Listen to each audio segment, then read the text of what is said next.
Àgògó bàbá mi ilẹ̀kùn gírí ló dúró pẹ̀lú ọwọ́ rẹ̀ méjì ọ̀kàn ká wákàtí èkejì ṣẹ́jú gẹ́gẹ́ bí a ti mọ̀ níléèwé alágogo gbọ̀ngbọ̀ngbọ̀ngbọ̀n níléèwé alágogo. Ilẹ̀kùn gírí ló dúró ọ̀kàn ká wákàtí èkejì ká ìṣẹ́jú gẹ́gẹ́ bí a ti mọ̀ níléèwé alágogo gbọ̀ngbọ̀ngbọ̀ngbọ̀n níléèwé alágogo.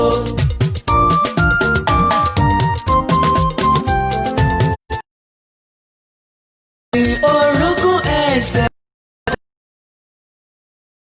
orúnkún ẹsẹ̀ orí mi èjìká mi orúnkún ẹsẹ̀. Dádì mi ẹ tọ́jú mi mọ́mí mi ẹ tọ́jú mi ẹ ò lè rọ́mọ rà lọ́jà. Dádì mi ẹ tọ́jú mi dádì mi ẹ tọ́jú mi mọ́mí mi ẹ tọ́jú mi ẹ ò lè rí mi rà lọ́jà. Dádì mi ẹ tọ́jú mi dádì mi ẹ tọ́jú mi mọ́mí mi ẹ tọ́jú mi ẹ ò lè rọ́mọ rà lọ́jà. Tọ́jú mi dádì mi ẹ tọ́jú mi mọ́mí mi ẹ tọ́jú mi ẹ ò lè rí mi rà lọ́jà. Mọ́mí mi ẹ tọ́jú mi.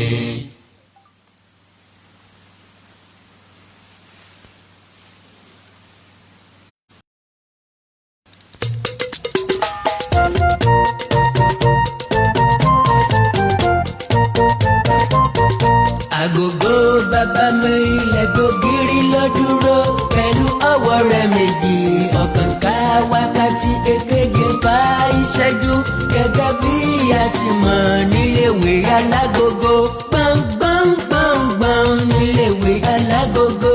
Àgògó bàbá mi ilẹ̀kùn gírí èjìká mi orúnkún ẹsẹ̀ orí mi èjìká mi orúnkún ẹsẹ̀. Ṣé nẹ́tíwọ̀kì yìí yóò jẹ́ ká sọ̀rọ̀ lálẹ́ yìí? Pápápá mo ní nǹkan tí àwọn protesters yìí ń béèrè fún 7-point request ni wọ́n pè é 7-point ìgbérè ni wọ́n ní àwọn ń béèrè fún. Àkọ́kọ́ òun náà ni institutional reform, ìyẹn bí àwọn security pé kí wọ́n wá àtúnṣe sí i, kí wọ́n ṣàtúntò sí i, kí wọ́n ṣàtúnṣe sí i. Ohun tí wọ́n ń fẹ́ ohun tó lè mú wọn ṣiṣẹ́ wọn bó ṣe tó àti bó ṣe yẹ kí wọ́n ṣe. Ẹlẹ́ẹ̀kejì òun náà ni cost of governance. Mo ti sọ rí ńgbà kan wípé owó ta fi ń finance executive ó ti pọ̀ ju nǹkan tí wọ́n lè rí owó ṣe nǹkan sí Nàìjíríà lọ. Èmi àtẹ̀yìn ó kàn mọ́ pariwo pé wọ́n increase tàrífù owó ná. A mọ̀ pariwo wípé gọ́fẹ̀mẹ̀ntì wa ò fún wa lómi. A mọ̀ pariwo pé gbogbo ọ̀nà ni ọ̀dá lọ́dọọdún ni kò ń ṣàwàdà, because owó tí wọ́n fi ń finance ara wọn nìkan, owó tí president yóò fi jẹun, owó táwọn ìyàwó àwọn ọmọ president yóò fi jẹun, vice president, àwọn ministers, allowances wọn, house of rep members, àwọn tó wà ní senate, ó ti kó ìdá kan nínú ìdá mẹ́wàá budget. Because ngbà tí wọ́n bá ṣí owó tán fẹ́ fi finance executive tó bá ti ń lé ní 1.1 trillion naira, tẹ́ ẹ dẹ̀ pé bọ́jẹ̀tì ní 10.3 trillion naira. Ìwọ̀nba tó kù yẹn náà lè máa pín kélekèle o, ilé tẹ́ máa fi pín sí health service, ilé tẹ́ máa pín sí ibìkan. Báwo ni ìjọba ṣe fẹ́ ṣe nǹkan tó dáa? Kò sáǹfààní. Tí àwọn sẹ́nétọ̀ àwọn rẹ́pù tí wọ́n ń gbà ó ti pọ̀ jù. Àtẹ̀jáde ẹ̀ jáde nígbà kan, lóòótọ́ làwọn tó wà ní senate wọ́n deny ẹ̀ wípé owó tí àwọn ń gbà kò tó bẹ́ẹ̀. But ẹ jẹ́ ká jọ béèrè lọ́wọ́ ara wa, kí ni ìtumọ̀ púpọ̀ nínú owó tí wọ́n ń gbà? 1. Basic salary wọn lọ jẹ́ 2,484,245 naira. Wọ́n tún wá ń gba hardship allowance. Èwo ni hardship allowance? Ṣé ìṣẹ́ńṣẹ́ wọn ni? Ṣé hardship ń bá wọn jà ni? Àwa mẹ̀kúnnù ni hardship ń bá jà. Èwo wá ní allowances ẹ̀ tí àwọn tó ń gbà? Ìyẹn lọ bí 1.2 million. constituency allowance ìyẹn lọ bí 4.9 million. Furniture allowance bó tiẹ̀ jẹ́ wípé ẹ̀ẹ̀kan lọ́dún ni wọ́n máa ń gbà yẹn ìyẹn lọ sí bíi ẹ̀ẹ̀kan lọ́dún ti tó kéèyàn gbà lẹ́ẹ̀mẹ́wọ́ lọ́dún kéèyàn gbà lẹ́ẹ̀kan láàrin ọdún mẹ́wàá gan ó tó 7,452,000 plus. Newspaper allowance wọ́n gba 1.2 million. Wardrobe allowance wọ́n gba 821,000 naira. Recess allowance wọ́n gba 240,000 naira. Accommodation allowance wọ́n gba 4.9 million naira. Utilities wọ́n gba 828,000 naira. Entertainment wọ́n gba 828,000 naira. ẹ dákúta ni wọ́n entertain bẹ́ẹ̀ lọ kí wọ́n pure water lásán wọn ò kí ń fòyàn nílé wọn o. Bákan náà ni personal assistance allowance 621,000 naira. Vehicle maintenance allowance wọ́n gba 1,863,000 naira. Leave allowance wọ́n gba 248,424,000 naira. Severance gratuity wọ́n gba 1.8 million naira. Motor vehicle allowance wọ́n gba 9.9 million naira. At the end of the day owó tí sẹ́nétọ̀ kọ̀ọ̀kan ọmọ tí ọmọ tẹ̀ wọ́n lọ́wọ́ ó lọ sí bíi 29,479,000 àti nǹkan kan. ẹnì kọ̀ọ̀kan nìyẹn o.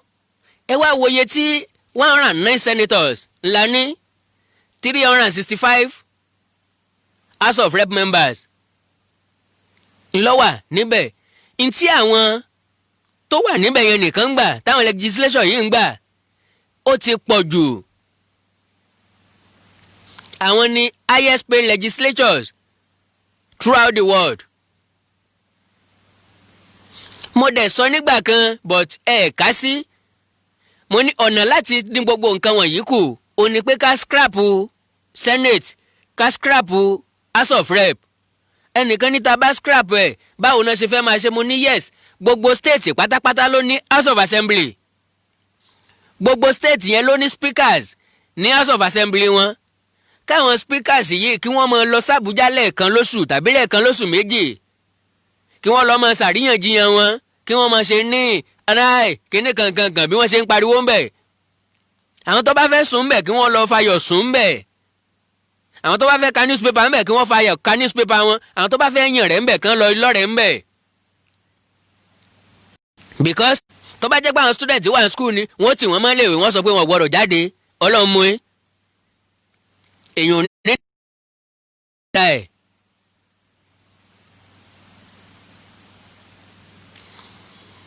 Nǹkan kẹta táwọn protesters ń béèrè fún ẹ̀tọ́ wa ní constitution reform.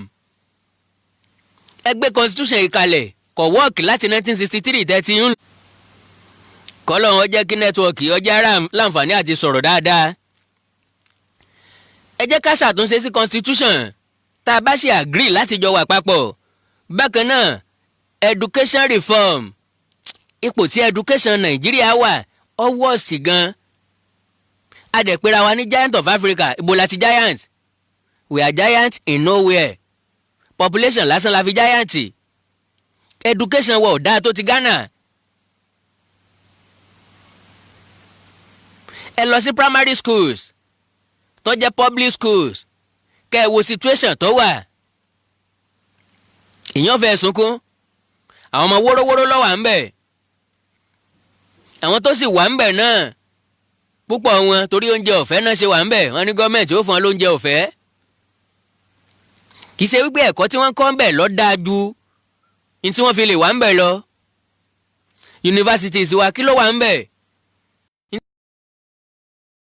Ọjà yóò pa. Wọ́n ní sálárì àwọn bó ṣe wà láti 1992 ni. Bó ṣe wà láti ọdún 2009 ló ṣe wà títí di ìsìn. N táwọn ASUU tán strike lé lórí nìyẹn. Wọ́n ní hostels àwọn ọmọ àwọn kan bá dìde bíi pé tọ́lẹ̀tì wọn ti já short put ni wọ́n ń jù. Ẹ mọ̀ tán pé short put ìgbọ̀nsẹ̀ ìdájí ẹ ṣe sínú ọ̀rá ni nínú nylon. Ngbẹ̀lẹ́ tilẹ̀ lóko sí gbọ́ tó bá wà nítòsí shotput làwọn máa ń jù yàrá àkàwé wọn 0 bọ́ bá tiẹ̀ dé library ìwé mi tó ti wà ń bẹ̀ láti 1942 lọ́ba ń bẹ̀ wọn ò ra tuntun kó gọ́ọ̀mẹ̀ntì ò ṣe nǹkan kan ń táwọn ASUU ń béèrè fún nìyẹn o ṣùgbọ́n ní tí wọ́n fi jẹ́ Minister of Works and Employment Chris Ngige gbogbo yín náà lẹ ti mọ̀ ọ́ mọ̀lẹ́bí ló yẹ kó òun àti Adams Oshiomhole kí wọ́n jọ jẹ́ àwọn méjèèjì á sọ̀rọ̀ ṣàkàṣàkà wọn á sọ̀rọ̀ ṣákálá bí ẹni tí ò kí ẹ̀.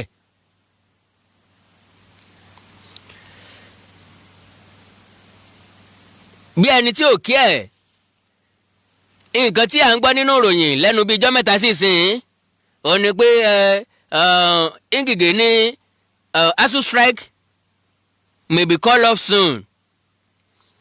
ìgbà tá a wá gbọ́rọ̀ lẹ́nu agbẹnusọ fún àwọn ASUU ìyẹn Lagos zonal coordinator Professor Olusiji Sowande ó sọ̀rọ̀ lọ́jọ́ Saturday October 17 ìyẹn lánàá ó ní strike sì wà ń bẹ̀ o ìjọba ọ̀dẹ̀ tí ì fún àwọn ní 30 billion naira kankan lóòótọ́ níta gbọ́ ni pé federal government agrees to pay 30 billion in allowance fáwọn ASUU ẹ gbọ́ breakdown ẹ o wọ́n ṣe meeting kan ní ọjọ́ Thursday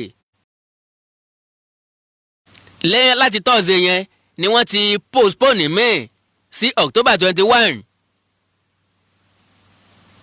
now ohun tí gọ́ọ̀mẹ̀ntì sọ ni wípé àwọn san 30 billion naira fún wọn tòótọ́ ṣùgbọ́n kì í ṣe báyìí wọ́n máa san instrumentally wọ́n bẹ̀rẹ̀ sísẹ̀ láti May 2021 sí February 2022 àwọn yẹn ní agreement yẹn ò tí ì jókòó dáadáa ni ò tí ì jẹ́ kán agree kán dẹ̀ call of strike ọ̀rọ̀ lórí sálárì wọn yẹn wọ́n ní àwọn nǹkan míì táwọn bẹ̀rẹ̀ lọ́wọ́ government wọn ò tí ì ṣàtúnṣe ẹ̀ bíi kí àtúnṣe ó dé bá lecture halls wọ́n ní hostels àwọn ọmọ wa ti wà in decay lélẹ́yìí tó jẹ́ pé kò fún wọn láǹfààní láti kọ́ ẹ̀kọ́ ìjìnlẹ̀ tẹ́ ẹ bá gbọ́ mo ti sọ́rí wípé àwọn ilé ẹ̀kọ́ gíga wa kan ń produce graduate ni wọn ò produce expert báwo náà ṣe fẹ́ produce expert ńgbà tí ò sí wo ní library táwọn ọmọ lè kà kò sí conducive environment fáwọn akẹ́kọ̀ọ́ láti kẹ́kọ̀ọ́ ọ̀nà àti fọkàn sí wédà ọ̀nà àti mọ̀ wédà ọ̀nà àti kẹ́kọ̀ọ́ yegeda wọ́n ní àwọn fẹ́ we are not selfish nǹkan táwọn ASUU sọ nìyẹn wọ́n láwọn wà selfish wọ́n ní àwọn fẹ́ standard environment for students kí gọ́ọ̀mẹ̀ntì ó dẹ̀ produce kan provide equipment sáwọn laboratories sáwọn libraries kì í ṣe pé kákan gbébọn léèyàn lọ́wọ́ ká má fọta sí i ká gbé apá tí ìbọn lásán léèyàn lọ́wọ́ ká pé ọmọ lọ sígbè ọdẹ. tí ìjọba àpapọ̀ bá fẹ́ ṣe dáa tí wọ́n bá mú ẹ̀kọ́ ní pàtàkì ó yẹ kí wọ́n wá nǹkan ṣe sí ọ̀rọ̀ àwọn universities wa. àwọn lecturers yìí wọn ò béèrè fún nǹkan tó ga jara lọ ntọ́ wà lórí wọn ntọ́ wà lórí ẹ̀tọ́ òun náà ni wọ́n ń béèrè fún ìjọba ti pa àwọn iléèwé tì sẹ́yìn tipẹ́tipẹ́ wọ́n dẹ̀ ń gba school fees lọ́wọ́ wọn wọ́n ń da sápò wọ́n ń na síbòmíì ẹ̀bẹ̀ là ń bẹ̀yìn ìjọba o ẹ bá wa wọ́nà àbáyọ sí nǹkan táwọn lecturers yìí ń béèrè ẹ bá wa dá wọn lóhùn lọ́gán because àwọn akẹ́kọ̀ọ́ wa náà gbọ́dọ̀ pẹ́ ń lé jù bẹ́ẹ̀ lọ kí wọ́n má di nǹkan míì kalẹ̀. owó iléèwé wọn ti ná tán kó tó kúrò àwọn òbí dẹ̀ ní wọn ò ráàyè ṣiṣẹ́ lockdown ti lọ́ọ̀kì gbogbo wa down mo sọ nínú mo ní during lockdown là ń wò after lockdown ńkọ́ àti ìmọ̀ tí ó ṣẹlẹ̀ àràpàràpà ẹ̀ ní gbogbo nǹkan tó wá gbówó lérí yìí dọ́là gbówó lérí epo gbówó lérí tàríìfù náà increase àmọ́ tí ẹni tí àwọn Labour Congress ń ṣe àwọn náà propose strike tẹ́lẹ̀ kó tó di pé EndSARS protest bẹ̀rẹ̀ wọ́n call it off ló kù bí ijọ́ mẹ́ta. èròǹgbà wa ni pé gọ́ọ̀mẹ̀ntì ti provide àwọn nǹkan tí wọ́n request fún. Meanwhile, government will provide anything. ẹ mórí ibi tí wọ́n gbé wọn sí ni kì í ṣe pé wọ́n sọ pé àwọn ò ní increase tariff yẹn. ntí àwọn labour sọ fún wọn ni pé tí wọ́n bá fẹ́ increase ẹ̀ kàn fáwọn lọ́sẹ̀ méjì. gọ́ọ̀mẹ̀ntì ti wá gbé sí bóyá oṣù mẹ́ta now kì í ṣe pé wọn ò ní increase wọn padà máa increase ẹ̀ náà. Negotiation wá dà nínú yẹn. Negotiation dà. ìyẹn bẹ́ẹ̀ ẹ̀bẹ̀ tá a bẹ̀ federal government náà ni pé kán bá wa dáhùn ASUU lóhùn. èèyàn fún EndSARS alphabetical order báwo ilé ìbò ṣe pé education and economic reform, N Nigeria constitution reform, D debt accountability because wọ́n gba loan ní China wọ́n gba loan níbìkan là ń gbọ́ nítorí fi loan ṣe yẹn àmọ́ wọn ò jábọ̀ fún wa orí wa dẹ̀ ni wọ́n fi yáwó ẹ̀tọ́ wa ni wọ́n fi san padà. S security reform, A anti-people policies cancellation àwọn nǹkan tó lè tako ẹ̀tọ́ ọmọnìyàn wọ́n ní kí wọ́n cancel ẹ̀. R restructuring, S save cost of governance. bó o láti save cost of governance tí wọn ò bá scrap Senate tí wọn ò scrap House of Rep kí wọ́n gé sálárì wọn wáyé tí wọn mọ fáwọn náà basic salary ẹ̀rígbẹ́ nìkan kò ní pa ẹnìkan láti lọ sí Senate làbí láti lọ House of Rep kò sẹ́ni tí yóò dátọ̀ gíta nítorí ẹ̀ tó bá jẹ́ basic salary ni wọ́n fún wọn. tí ò sí ẹ̀sùn kankan à ń gba 750 million 700 million kankan níbi kankan tó jẹ́ pé agbádá lásán là ń rí gẹrẹyẹ owó lásán ni wọ́n ń pín lásán wọ́n ń gbà lọlé. tá a bá lè scrap ẹ̀ ká gé sálárì wọn kì í ṣe ká gé sí méjì o méjì ti pọ̀ jù ká gé kelekele ká sọ̀bẹ sí i kán mọ̀ gba sálárì nìkan 500,000 sí 1 million naira ó ti tó because kò sẹ́ni tó lọ sí Senate tí ò ti kọ́kọ́ lówó tẹ́lẹ̀tẹ́lẹ̀ akúṣẹ́ òkín lọ sí Senate. ẹni tó bá ti lówó tẹ́lẹ̀tẹ́lẹ̀ that means ó lè gbọ́ bùkátà ilé ayé rẹ̀ ká mọ̀ wípé ó fẹ́ lọ iṣẹ́ fún wa òun gangan máa mọ̀ pé òun fẹ́ lọ iṣẹ́ fún wa ni. And secondly àwa youth àsìkò tá a jí yìí náà dáa a ti sùn jù láàrọ̀rùn wa ni kẹ́hìn tó ti ṣe gọ́fúnà fọ́dún mẹ́jọ kọ́ lọ rìtáyà sí House of Rep tàbí House of Assembly nonsense. ẹni ó ti ṣe gọ́fúnà fọ́dún mẹ́rin kò lè tòṣì mọ́tá yóò fi parẹ́ ìyẹn náà ti tó kọ́ lọ rọrùn kúnlé. wọ́n tún máa fi tìpátìkókò dé House of Assembly ibẹ̀ náà tí wàá gbà wípé kò ṣe táàmù méjì iye ìgbà tó bá lè láǹfààní àti lọ ni ẹni lọ ẹ̀mejì fẹ́ lọ ẹ̀kẹta ẹni lọ ẹ̀kẹta fẹ́ lọ ẹ̀kẹrin ẹni lọ ẹ̀kẹrin fẹ́ lọ ẹ̀karùn-ún. ibẹ̀ ni wọ́n fẹ́ kú sí ọjọ́ wo ni yóò tó kàn wá.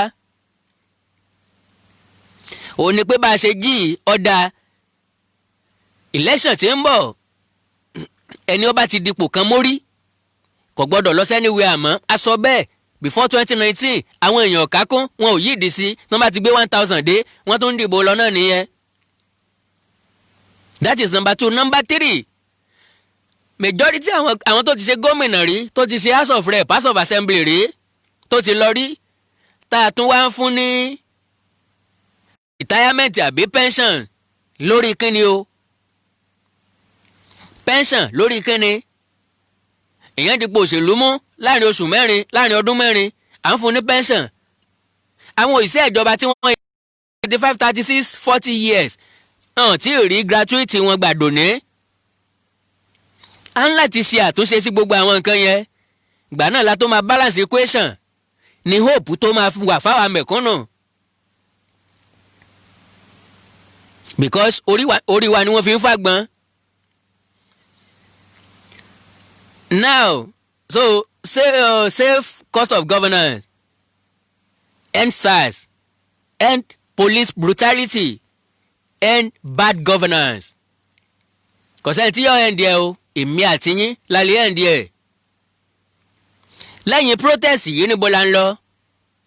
ẹ jẹ́ ká bira wa léèrè before October 1st mo ní kí ni yóò ṣẹlẹ̀ after October 1st. gbogbo àwa táwọn agitate fún nǹkan kan ó ti ròkun ìgbàgbé ó ti wọ́ mi kò sí nǹkan kan mọ́ tá a gbọ́ nípa rẹ̀ a ti mọ̀ pé bí ó ṣe ṣẹlẹ̀ nìyẹn bọ́tà àwa táwọn pariwo rẹ̀ ọ̀fọ́ kan síbẹ̀. ṣé protest wa yìí náà kò ní wọlé bẹ́ẹ̀ ọgbọ́n wo la lò torí kò lè máa lọ títí bẹ́ẹ̀ náà. that is the reality. tá a bá fẹ́ fèsì ẹ̀ once and for all. protest wa ò lè máa lọ forever. ẹ má bínú o protest wa ò lè máa lọ forever. sọ̀rọ̀ sókè ẹni kò di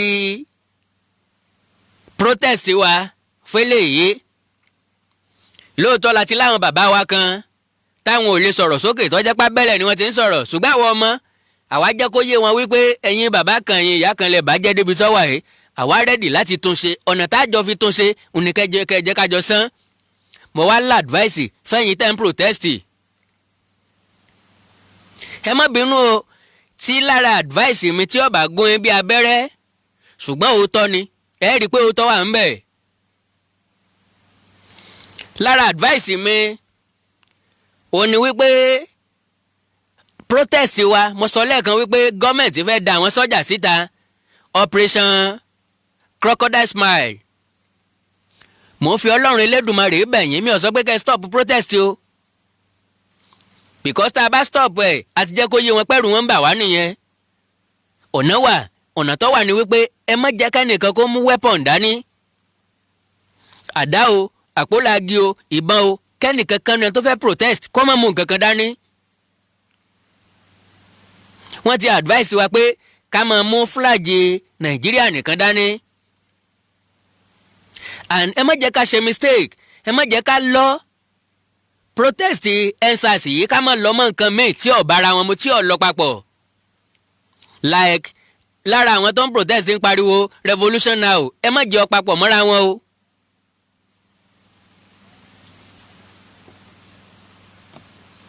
ẹ má jẹ́ ọ papọ̀ mọ́ra wọn o. that is number one. àwọn èèyàn kan ti ń mú agitation mọ́ we want Odùduwà republic we want Biafra ẹ má jẹ́ ọ pẹ̀lú o. advice mi kejì nìyẹn o.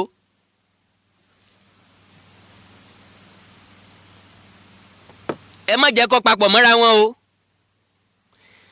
lẹ́yìn fúláàgì nàìjíríà tẹ́ ẹ bá mú dání ẹ má mú ti agitation kankan lọ́wọ́ pẹ̀lú ẹ̀. ẹ má jẹ́ káwọn yẹn ó rí excuse kankan nígbà tó jẹ́ káwọn ó retaliate lélẹ́yìí. because mímú weapon dání a ti ń sọ fún wọn wípé a ti múra àjálẹ̀ nìyẹn. kò sí weapon tá a fẹ́ mú dání tó ti sọ́jà o. wọ́n máa jáde wọ́n máa dà wọ́n síta. but ẹ jẹ́ kẹ́ mọ́ ọ lọ lẹ́mọ́ káfí ọ lọ láfè àwọn tá a bá fẹ́ protest ká protest peacefully. sọ́jà lè dúró tìkanra but tí wọ́n bá ti rí nǹkan tí wọ́n fẹ́ kanra mọ́ àwọn náà ó dúró ara wọn ni pé ẹ sá ti mọ́ ba nǹkan jẹ́ làwọn wà fún. èèyàn lè sọ̀kòlù ọlọ́pàá èèyàn lè sọ̀kòlù sọ́jà o. bọ́lọ́pàá ṣe ń béèrè fún ẹ̀kúnwó lára ń kan àwọn sọ́jà náà. inú gbogbo majority wọn wà tí wọ́n ti fẹ́ lọ pè wọ́n wá. ìyà ń jẹ majority wọn ara ń kan wọn inú kanra ni wọ́n wà ẹ má jẹ́ kí wọ́n wá fi kanra tiwọn kán máa fi mú wa ń ta kán má fi kanra ìtàmájé. ẹ já ṣe nǹkan tiwa wọ́ọ́rọ́wọ́ igi lásán ẹ má mú dání. so advice mi àkọ́kọ́ nu. ẹlẹ́ẹ̀kejì mo ti ní flag nàìjíríà nìkan ni ká máa mú dání. ẹ má àtáàkì ẹnìkankan o. tẹ́ ẹ bá wò dáadáa ẹ rí i pé láti ìgbà tá a ti bẹ̀rẹ̀ protest yìí gọ́fìmẹ̀ntì ò àtáàkì wa. yes wọn ò àtáàkì wa wọn ò ṣe nǹkan kan wọn ò rán àwọn ọlọ́pàá sí wa wọn ò rán nǹkan kan sí wa láti against wa. wọ́n ní reason o. kì í ṣe pé báyà torí pé wọn ò ti sọ̀rọ̀ yẹn àti kápá ìjọba nìyẹn, ẹ já sọ reality fúnra wa. eégún tó bá pidán mọ níwọ̀n ní pidán pẹ́. gbogbo protest pátápátá revolution náà ni ogun ni nǹkan orí tébù ló máa padà sí. anything téèyàn bá ń ṣe against gọ́ọ̀mẹ̀ntì láyé a strike ni a ṣe nǹkan kan ni orí tébù náà ni padà bọ̀. a jókòó round table wọ́n wá pé ẹ̀yin yóò tó ké ẹ̀yin ọ̀dọ́ kí lẹ́lẹ́ fẹ́ gan ó yẹ jókòó ẹ wá sọ fún wa.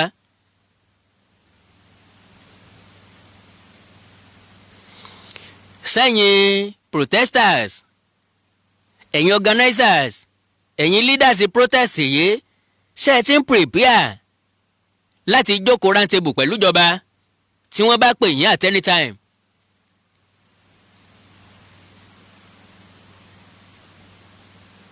ṣé tí wọ́n bá ti sọ pé ká ẹ dá dúró ẹ dá dúró because tẹ́ ẹ bá dá dúró ẹ máa lose momentum yín. Why? tẹ́ ẹ bá ti ń ba nǹkan jẹ́ tẹ́ ẹ mú nǹkan ìjà lọ́wọ́ tí wọ́n wá dá àwọn sọ́jà ta àwọn sọ́jà ò lẹ́rìí ibi tó wá ti yẹ kẹ́ ẹ jàre ẹ wàá jẹ̀bi.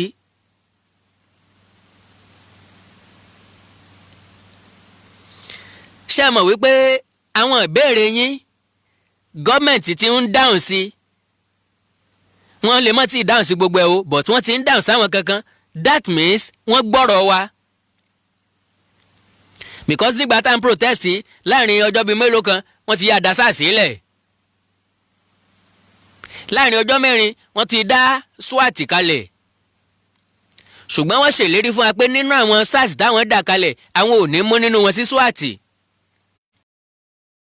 restrict SWAT sí àwọn nǹkan tí wọ́n lè ṣe àti nǹkan tí wọ́n gbọ́dọ̀ ṣe no stop and search. kò gbọ́dọ̀ sí à ń yẹ fóònù wò kò gbọ́dọ̀ sí à ń wo ATM kò gbọ́dọ̀ sí à ń yẹ laptop wò no stop and search. wọ́n máa bẹ̀rẹ̀ training lọ́sẹ̀ tá a fẹ́ mú yẹ àbí nǹkan. so òní mo fi sọ wípé ẹ má twist protest yìí ẹ má change ẹ̀ sí nǹkan míì pé torí pé a ti ń achieve ẹ lọ ká wá máa lọ nǹkan míì mọ́ lọ́rùn. ó lè jẹ́ kó lose taste ó lè jẹ́ kó lose vision ó lè jẹ́ kó lose meaning.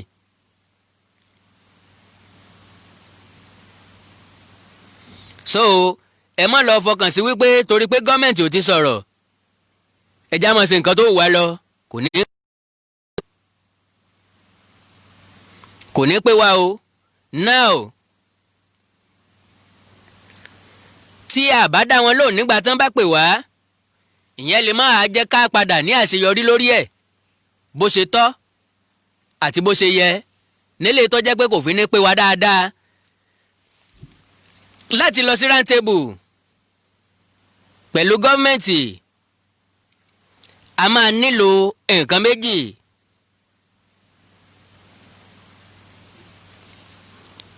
a máa nílò àwọn olórí tí wọ́n síwájú wa àkọ́kọ́ nìyẹn. ìkejì gbogbo àwọn ẹ̀dùn ọkàn wa níta fẹ́ kí gọ́ọ̀mẹ̀ntì ó ṣe a gbọ́dọ̀ ti pákéjì ẹ̀ dáadáa a gbọ́dọ̀ ti ronú sí gbogbo area tá a fẹ́ kí gọ́ọ̀mẹ̀ntì ó touch gbogbo ẹ̀dùn ọkàn wa níta fẹ́ kí wọ́n ṣe a gbọ́dọ̀ ti kó gbogbo ẹ̀ sójú kan kì í ṣe pé ńgbà tá a bá rí wọn tán tá a bá negotiate tán láti ṣẹ̀ṣẹ̀ mọ́ sọ pé arántí kan bá a ṣe mú lámúrù mọ́ làmúra wọn yóò jẹ́ ká dàbí ẹni tí ò mọ nǹkan tó ń ṣe tàbí ẹni tí ò mọ ibi tí ń lọ. all areas gbogbo bí tá a mọ̀ pé bàtà ti ń ta wá lẹ́sẹ̀ ibi tá a mọ̀ pé wọ́n ti ń yàn wá jẹ ibi tá a mọ̀ pé wọ́n ti manipulate wa ibi tá a mọ̀ pé wọ́n ti marginalize wa job creation ni o insecurity ni o increase of electricity tariff ni o petroleum pump price ni o àti bẹ́ẹ̀ bẹ́ẹ̀ lọ a ti máa kó gbogbo ẹ̀ sínú àsùnwọ̀n kan tán bá ti bòyè lọ́wọ́ a kàn ná sí wọn ṣàgìlà ni. àwa gbọ́dọ̀ pé àwọn nǹkan tá a fẹ́ yìí sí sọ̀rí bíi mẹ́ta. lára ìsọ̀rí tá a máa pín sí ni èwo ni gọ́ọ̀mẹ̀ntì lè ṣe ń bẹ̀ lójú ẹsẹ̀ tó jẹ́ pé kíákíá wọ́n ṣe. èwo ni wọ́n lè ṣe láàrin short time bóyá láàrin bí oṣù bíi mélòó kan oṣù bíi mẹ́ta mẹ́fà. èwo ló máa jẹ́ long time process tó jẹ́ pé tí wọn ò bá ṣe á rán wọn létí pé ẹ ṣèlérí báyìí fún wa ẹ tí ì múṣẹ. ṣe mọ̀ pásọ ti ọ̀rọ̀ ní jẹ́ kínní àná àfọ̀tẹ́lẹ̀ níjọmọ̀ mi gbẹ́ náà. lẹ́yìn tá a bá ti pín sí pele ìpele bẹ́ẹ̀ á wá wo àwọn wo la lè achieve lọ́nà òfin legally through àwọn legislators wa. àwọn wo ló jẹ́ pé ààrẹ ni yóò dáhùn sí.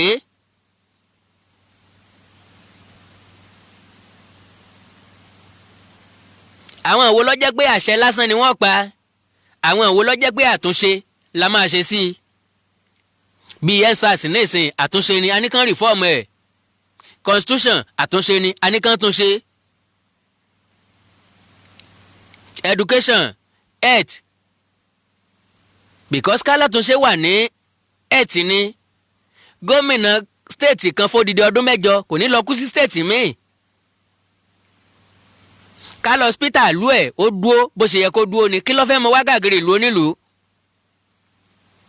so a máa pín gbogbo àwọn nǹkan yẹn bẹ́ẹ̀ bẹ́ẹ̀. kí wàá la wá nílò ọ̀rọ̀ kan láti yan olórí. mo mọ̀ pé kò sí nínú àjẹ́ndà àwọn protest kò sínú àjẹ́ndà yín. ń tẹ́kàn fọkàn sí ni pé ká protest after protest kí gọ́ọ̀mẹ̀ntì ọ̀dẹ̀ dá wa lóhùn ó lè má rí bẹ́ẹ̀ ó lè má jẹ́ 1+2 kó máa jẹ́ 3 bá a ṣe ní lọ́kàn. báwo láìṣe wá yan olórí látẹ̀kọ́ dé Ìbàdàn Ìbàdàn dóṣogbo Òṣogbo dẹ́nugu Ẹnugu dàbújá bó o láṣẹ yan olórí. advice ni o mi ò pa láṣẹ torí ń wọ̀. ṣùgbọ́n gẹ́gẹ́ bí ọ̀dọ́ gẹ́gẹ́ bí ọ̀kan lára yín a lè advice ara wa. a ti mọ̀ pé kò ságbára méjì tá a ní ju social media lọ. kò sọ́nà míì tá a lè gbà wọ́n ti gbà wípé ọmọ díjítà ni wá. agbára díjítà náà la ní agbára díjítà náà la dẹ̀ lò bó o láṣẹ wá lò tí ó fi pé wa. àwọn tó ń protest yìí ẹ má jẹ́ ká change title ẹ̀ EndSARS governance end bad governance.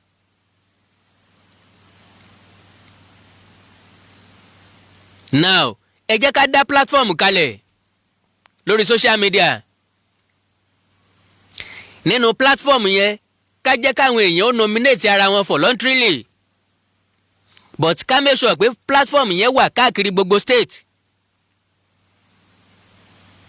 ó lè mọ àlèmú ọmọ wọn lókè ọ̀yà mọ́ o wọn ò ṣe tiwa o wọn ò dẹ̀ lè ṣe tiwa àwọn ò kàwé ń bẹ̀. ibi wọn bá ti darí wọn sí gọ̀lúgọ̀ òun náà ni wọ́n ń lọ àníìdí wọn south ń bí ńlá ti níìdí ara wa. ẹ jẹ́ kí platform yóò wà ní gbogbo state. káwọn èèyàn máa wá nominate ara wọn àwọn tí wọ́n wá nominate ara wọn ẹ jẹ́ create platform tí wọ́n ti register pẹ̀lú CV wọn pẹ̀lú biodata wọn. lẹ́yìn tán bá register ẹ jẹ́ ká wá dìbò fún ká dìbò fún bíi 10 ní state kọ̀ọ̀kan. ó ní criteria tá a máa wò mọ́ wọn lára education background intelligence gbogbo ẹ̀ láti máa rí pẹ̀lú CV wọn àti biodata wọn. ẹ jẹ́ ká wá dìbò fún ká wá yan àwọn 10 ní state kọ̀ọ̀kan. àwọn 10 ni kí wọ́n wá lọ ríra wọn kí wọ́n wá pè pàdé pọ̀ kán wá yan nìkan wá yàn lára àwọn tí yóò so lórí. lára àwọn 10 yẹn láti máa ní olórí ní state kọ̀ọ̀kan o. àwọn olórí state kọ̀ọ̀kan ni yóò wá gbìmọ̀ pọ̀ láti wá yan nìkan ṣoṣo tó máa lead wọn. ìyẹn ni ó kó àwọn ìsọ̀ǹgbẹ rẹ̀ sòdí láti lọ meet government. because tá a bá tí ì bá débi pa lọ negotiate pẹ̀lú government àti ìṣàṣeyọrí pé kákan ṣe rálì kákan dá dúró bẹ́ẹ̀ kí kálukú ọ̀dẹ̀ padà lọ lé bẹ́ẹ̀ ìyẹn ò ní nítumọ̀ dàbí alára. tí n bá ní ká béèrè lọ́wọ́ ara wa pé ọjọ́ mélòó ni rálì yìí fi máa last èmi ò mọ̀ ẹ̀yin náà mọ̀ torí pé ìbẹ̀rẹ̀ nǹkan làárí ìbẹ̀rẹ̀ ogun làárí ibi tó gun ọ́ parí sí kì í yẹ́ nìkankan wa. That is the truth. bí ó bá wá tètè parí ta ni yóò jẹ́ ọ̀tá wa kì í ṣe gọ́ọ̀mẹ̀ntì o kì í ṣe sọ́jà mẹ̀kúnnù ara wa náà ni yóò padà jẹ́ ọ̀tá wa. àwọn mẹ̀kúnnù wo mẹ̀kúnnù tí ọ̀rá yè débi iṣẹ́ òjọ́ ẹ̀ because bá a ṣe ń ṣe rálì là ń ti àwọn òpópónà káàkiri àjẹkólókòrókò àjẹkólódòrodò. lára àwọn tá a jọ ń ṣe rálì wọ́n affect bísínẹ́sì ọ̀pọ̀lọpọ̀ wọ́n máa já níkọ̀ọ̀kan because owó ń wọgbó díẹ̀díẹ̀ ọ̀tá òdìdé ń bẹ̀rùn lára àwọn tó wà nílé tí ọ̀rá àyè dé ẹnu ọrọ̀ ajé wọn tó sì jẹ́ pé púpọ̀ nínú wọn tán bá jáde lójúmọ́ wọn ò ní jẹun àwọn náà dọ̀tá wa wọ́n sọ wá da láṣejù wọn sọ pé kí lóore tá a sinmi níta ṣe ti tó ló fi jẹ́ pé rálì yìí ò lè máa lọ bẹ́ẹ̀ mo sọ fẹ́nìkan lónìí mo láàlè ṣe fóṣù kan to this time onírọ́ ni bó ṣe ń lọ ìmú ni reality ni kájọ sọ kì í ṣe pé bóyá ká máa contemplate ká máa gbé sọ́tún gbé sósì ẹ jẹ́ á sọ reality fúnra wa never kò lè ever lọ fódìdí oṣù kan àwọn tó ń protest ọ jẹun wọn á gbé gbèsè ayé wọn. ìní mo fi sọ wípé ká ṣe é níwọ̀n.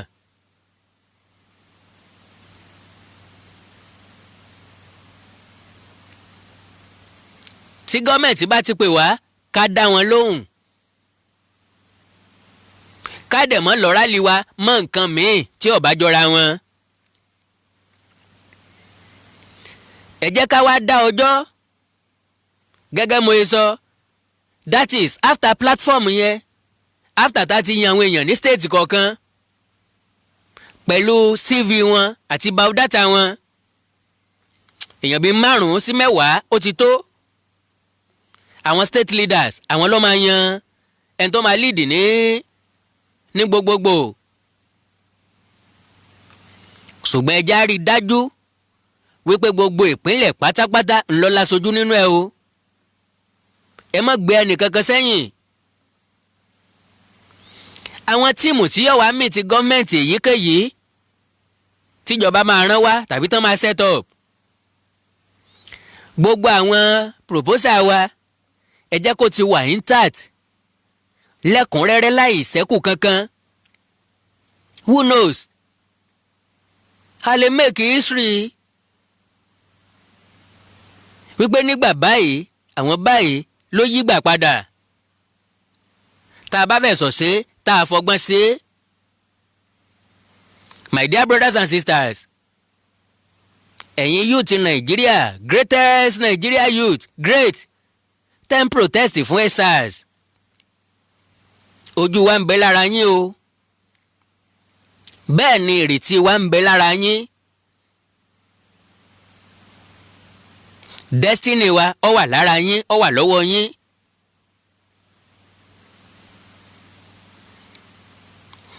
àwọn ọ̀dọ́ ní oore ọ̀fẹ́ ńláńlá láti yí nǹkan padà lásìkò yìí kí momentum yóò tó lọ sílẹ̀ a gbọ́dọ̀ achieve nǹkan gidi ń bẹ.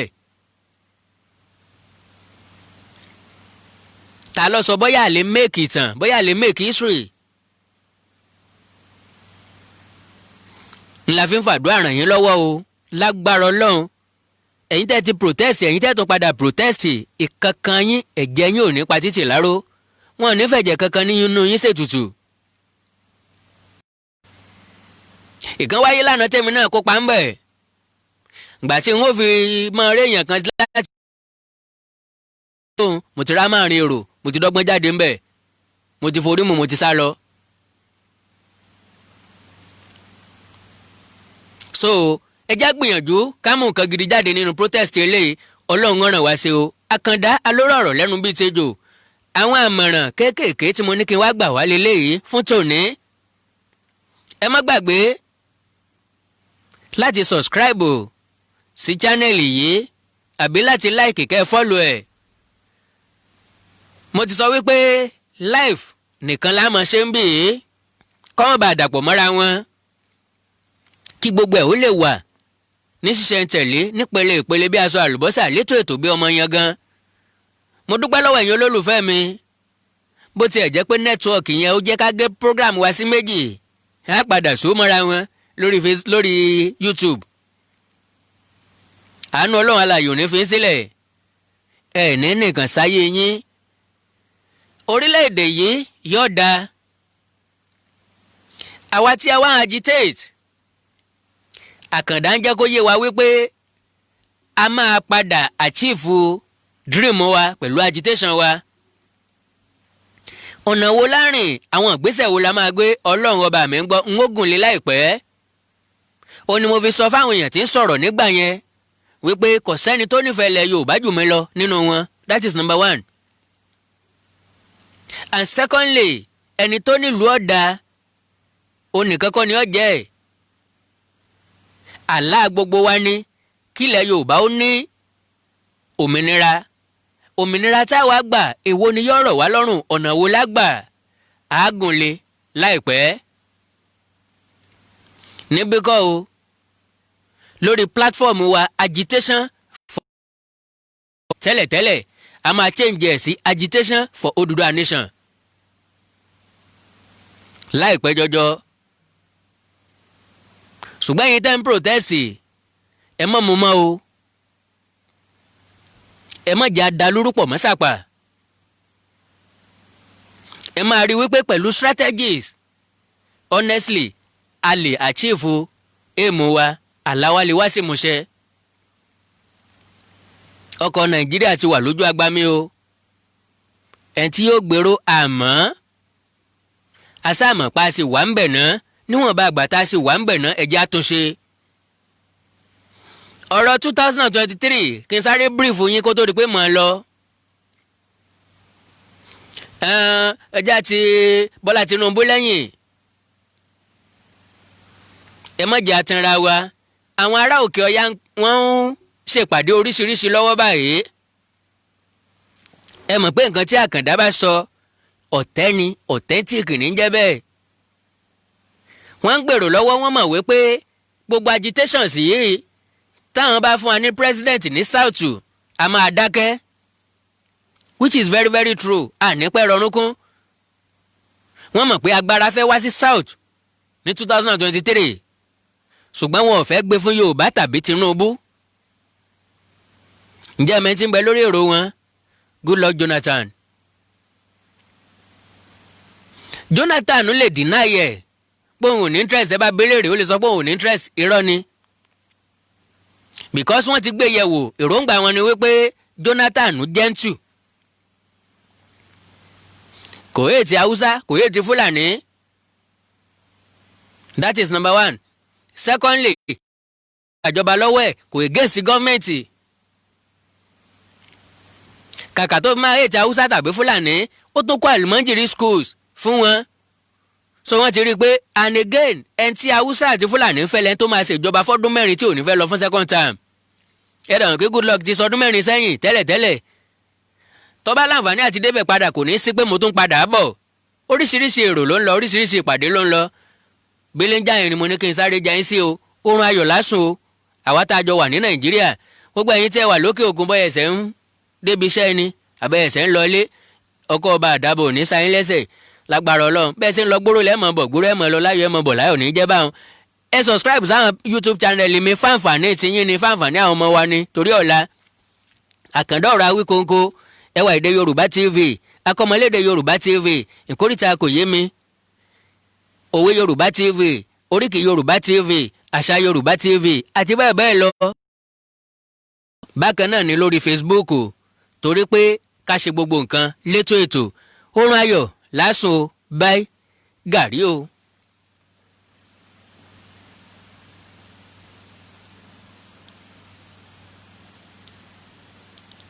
mo ṣe ìlérí fún orílẹ̀-èdè mi Nàìjíríà láti jẹ́ olódodo ẹni tó ṣe é fi ọkàn tán àti olótìtọ́ ènìyàn láti sìn ín pẹ̀lú gbogbo agbára mi, láti sa ipá mi fún ìṣọ̀kan rẹ̀ àti láti gbé e ga fún ìyìn àti ògo rẹ̀. Kí Ọlọ́run kí ó ràn mí lọ́wọ́.